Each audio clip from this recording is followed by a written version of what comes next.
Hi, my name's Peter Thompson and I am a business analyst at DWP Digital. I'm guessing you want me to look at the camera. Yeah, perfect. So let me tell you about business. Yeah, no problem. What does a business analyst do at DWP? One of the things that I've found being a business analyst in DWP is that the role can massively vary and the work that you can do can change depending on the team that you're in, the area that they're in, and the responsibilities that they have. That being said, there are a couple of general things that as a business analyst you find often focusing in on or doing a couple of. The first of that is problem investigation and situation analysis. And that's really simply just trying to understand what is the problem that is being faced and what is the situation and context of the area that you're working in. You'll often find in those moments that you have stakeholders trying to maybe offer solutions rather than problems, and that's just part of what you've got to navigate when you're trying to understand the situation and the problem. The second thing is requirements definition, and that's when you are analyzing, you are eliciting, you are validating your requirements, and then making sure that these are appropriately documented and managed. The third thing is option assessment, which is where you're trying to research, understand what options there are to provide solutions to the problems that are being faced. The fourth thing is business modeling and process improvement. So that's where you're trying to look at processes that are happening in your team or in a system or in the business, and you're trying to look for opportunities to, first of all, understand them and then improve them. And then the final thing would be providing general support for solution delivery. And that can be really general. That could be understanding acceptance testing and supporting in that, or that could be helping the actual implementation and realization of a project. But all of these are then underpinned by effective stakeholder analysis and engagement.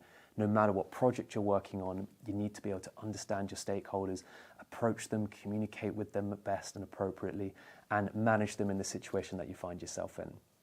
So how does this role contribute to delivering better services for citizens? Well, the great thing about a BA is that I find myself often being the glue amongst the business stakeholders and the technical stakeholders and trying to be that middle person to bring all the ideas and solutions together. And that really is often working in a multidisciplinary team to mean that whether you're improving and impacting front-end services with frontline staff and citizens, or you're working on back-end services with backline staff and office workers, you're ultimately trying to ensure that the tech that's being provided is as best as it can be so that they can work as efficiently and effectively so that citizens can get the best service they can. How do you approach gathering and validating requirements to ensure that they meet both user needs and policy objectives? The first thing when I approach any project where I need to elicit requirements and understand requirements is actually doing a bit of a step back and understand a bit more of the context and the situation that's being faced. So part of that is analysing and understanding my stakeholders. Who are my business and technical stakeholders? Who are my users that are being impacted by the problem or going to be impacted by any solution that we might implement? After that, I might then look at, well, what actually is the problem being faced? Do I understand that? And then finally, what are the objectives of the project? Once you have that background understanding, eliciting requirements becomes so much easier, and it means you can stay focused on the user needs and the actual objectives of the project. Once I've done that, the next thing is all about, well, if I want to gather requirements, what's going to be the best way to do that? What's going to be the best technique? And that all kind of just depends on the project itself. So for example, if I'm looking at understanding a process or improve a process, maybe it would be really helpful to analyze some documents, some process documents, some models. Maybe it would be really helpful to observe a stakeholder actually performing the current process so I can see what the issues is that they're having and maybe see some things that haven't been captured in other ways of investigating the situation. Maybe I'm working on a project that's got a load of stakeholders with differing views and I'm on a bit of a tight timeline. So in that context, maybe I'd think about doing a workshop where I can get everybody together. I can elicit their requirements, understand their perspectives, help understand the unknown unknowns, and a workshop can be incredibly helpful for that.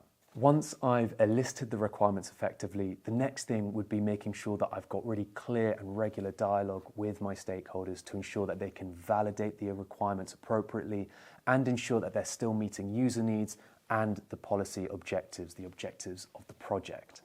That might be sending regular emails where we can just have a dialogue where they can look at the requirements and I can make relevant edits. Maybe it's about setting up calls with them so that we can have a clear communication and we can get it sorted in the room.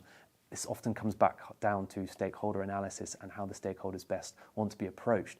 But that clear dialogue, communicating well, is so often core to any business analyst project. Then once that's been done, the final thing to do is making sure that the requirements are being documented appropriately and ensure that they're keeping meeting user needs and keeping on meeting the actual objectives of the project. And one of the best ways to do that is really be aware of your horizontal traceability and your vertical traceability. Horizontal traceability is really just looking at the requirements and looking at the journey that they're going on throughout a project. That could be looking at maybe statuses that the requirements have gone through on a ticket or work notes that have been done during the journey. And then vertical traceability is just ensuring that a requirement is still in line with the higher level objectives. Maybe that's an epic that's being broken down into feature stories. One of the great things about the role of the BA now is that we often get to use technology that does these things quite quickly and naturally and automatically using things like Jira or ServiceNow that just makes the process that much easier for the BA to ensure that the requirements you're gathering are effective and ensure they stay user-focused and on the policy objectives. What's it like to work as a business analyst in the civil service? When I look at this question, there are a load of things that come to mind, but one of the first things is that you get the opportunity to work with a load of different people from different backgrounds with different experiences, whether that's maybe they've spent time in the private sector, maybe that's they've spent time in the charity sector, maybe they've spent time in the civil service their whole life, but you get to understand and work alongside people who have a real heart for what they're doing, a real passion for what they're doing, and with such different backgrounds and experiences. The other is that the civil service are genuinely passionate about developing you and growing you as a professional. I came into this role as an apprentice and I got to spend 2 years with intentional growth and development as a BA. Other people, they come into this role and they're just given the space and opportunities to learn and grow in whatever profession it is that they're in. And I think that's really special and valued in the civil service.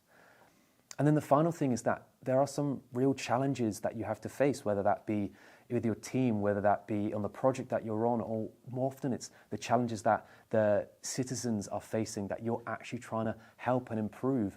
And you get the opportunity to work through those. You get the opportunity to work through those challenges and actually know that you're making a difference, even in the little area that you might be working in. You know that little area will ultimately contribute to the wider part of your work, which is ultimately so that citizens receive the support and help that they need. How do you work with colleagues to keep projects on track? Well, the first thing that I often need to end up doing is actually make sure I understand who my colleagues are, who are my stakeholders, who are the people I'm working with, what are their roles, what are their preferred ways to be communicated with. I can so easily fall into the trap, which is, well, I'm like this, I prefer this, therefore I'll do that. And that's just not the case for everyone. You might have some people who actually prefer to jump on a call and just have the chat face to face. You might have other people that prefer to be it to be done over email and they can see the thread of the conversation. Spend that time really thinking, who are the stakeholders? Who are my colleagues that I'm working with?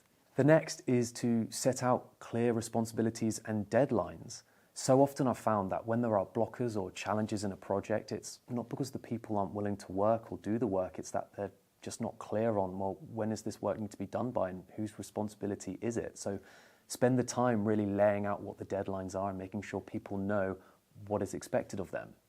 And then after you've done that, try and hold on to those deadlines. It's perfectly valid and reasonable for you to go, actually, this was expected by X date. Where are you at with this? How is it going? You don't have to be rude, you don't have to be cruel, but it is really important to say, look, I gave you a week, let's see where we're at with this. And if there are problems with that, that's fine. Let's talk about it. Why are there problems? Do you need support? Do we need to get more people in? Those conversations are so important, but can be so easily avoided due to fear of conflict. And that just doesn't need to be the case. And the last thing I would say is, this is more focused on actually working with your colleagues, but it's actually doing the small things to make sure that your colleagues feel seen and valued. That doesn't have to be anything dramatic or big, but maybe it's some small things like welcoming them when they're on a call, or You know that their kid was in a Christmas production the previous weekend. How was it? Or they had to leave work early the other day because they had a doctor's appointment. Are they doing okay? These sort of little conversations, they don't need to derail a whole meeting. They don't need to take up loads of time.